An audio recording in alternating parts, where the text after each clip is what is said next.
The Haiti WikiLeaks report released this week exposes how the U.S. tried to interfere with and block an oil agreement between Haiti and Venezuela. We're joined now by the authors of the report called the Petro-Carib Files, veteran Haiti correspondent Dan Coughlin and Haiti Liberté editor Kim Ives. Dan covered Haiti for the Interpress service from the United Nations and Port-au-Prince between 92 and 96. He's currently executive director of Manhattan Neighborhood Network. We welcome you both to Democracy Now! Talk about this and the heart of this report. Yeah, no, it's so important what Haiti Liberté and WikiLeaks have done, shedding light on what the U.S. does in Haiti. People don't understand about the dominant role that the U.S. plays there. It's the fourth largest U.S. embassy anywhere in the world. The UN mission in Haiti today is the third largest UN mission anywhere in the world. Haiti plays a pivotal role despite its small size in world history. And what these oil documents show, and especially from a U.S. perspective, when we in the United States, in our workplaces, in our homes, in our community groups, we're raising money for Haiti. We send money for earthquake victims. We send money for hurricane relief.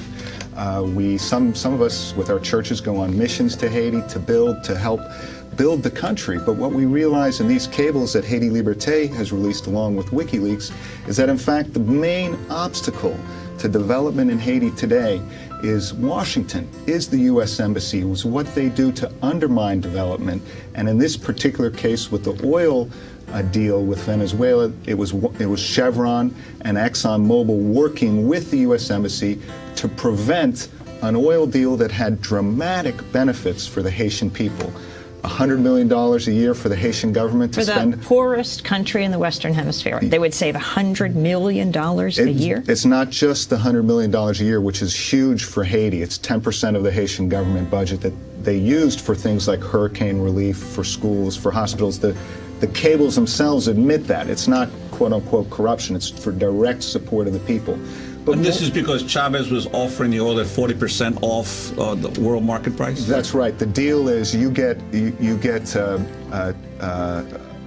only have to pay 40% of the cost of the oil up front. 60%. Excuse me, 60% up front, and the rest on a 25-year, 1% a year deal. So you're essentially saving 40% of the cost of the oil, and you're using that for direct support to the people, but also it's part of a package where you're getting electricity to Haiti, and this is something that even the U.S. Embassy recognized. In one cable they wrote that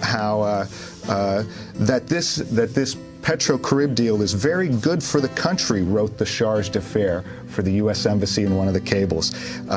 Port-au-Prince, Gonaives, and Cape Haitian now have electricity thanks to Venezuela and Cuban technicians.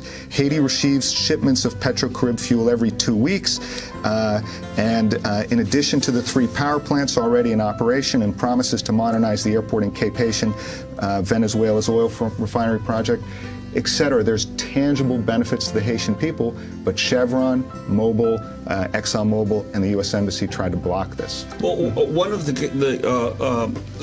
one of the cables talked about that the Cubans wanted to replace 2 million light bulbs throughout Port-au-Prince at a cost of $4 million, but that would save Haiti I think $70 million annually in electricity costs, and yet the U.S. Embassy was opposed to it. Yes, they're completely opposed to it, and it appears simply on geopolitical grounds. And they tell the Haitians this. What's interesting, the ambassador, Janet Sanderson, who's now Deputy Assistant Secretary of State, is going to... She was Bush's ambassador. She was Bush's ambassador. Now she's Deputy Assistant Secretary of State. She's going to Preval and the Haitians and telling them, you all don't understand how important our opposition to Venezuela is. Don't do this deal. Yeah, what's remarkable, again, is that we have Venezuela and Cuba helping Haiti out. The Haitians say this is nothing ideological. We just want electricity and development for our country.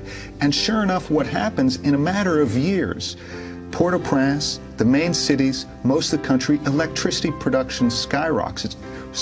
People now can read their books at night. Hospitals have power. Schools, factories, homes have electrical power that they didn't used to have under 50 years of U.S. development aid. all of a sudden in 2 or 3 years, Venezuela and Cuban technicians come in, patch a few power stations together, 3 of them, bring in the oil supply, a steady oil supply that benefits Haiti, and sure enough, there's electrical power. So the thing I noticed that the cables that you've reported on so far show they don't paint a very good portrait of Proval. In fact, Proval was constantly telling the U.S. Embassy that I really don't like Chavez. You know, I really didn't invite him. Right. But the embassy officials are saying he appears too weak to be able to stand up to his own people on issues like reaching a deal with Venezuela. Well, really what Proval was using was an age-old Haitian tactic, which is called malonnage, which is where you say one thing but you do another. And he was really playing the U.S., or what he thought he was playing. They ended up playing him because he was dealing with both sides. And as they say in Haiti, you had 2 candles for 2 saints, and the U.S. couldn't accept that. They said, you just have the candle for Washington, Ottawa, Paris. And so in that case, that's really why they've gone over to the Martelly camp, you know, who is a completely U.S.-centric guy who's, I think, maybe going to go after some of the Cuban and Venezuelan projects. So this is, in essence, a secret history of what's happened in Haiti now, because obviously the U.S. Embassy in Haiti has played such a huge role, sometimes a bigger role than the actual government, so most of the time. Right, exactly. It's really amazing to see an ambassador pushing around a president and all his officials, telling them what to do, that they don't understand this, they don't understand that, trying to tell them what Haiti's interests are. It's the epitome of arrogance.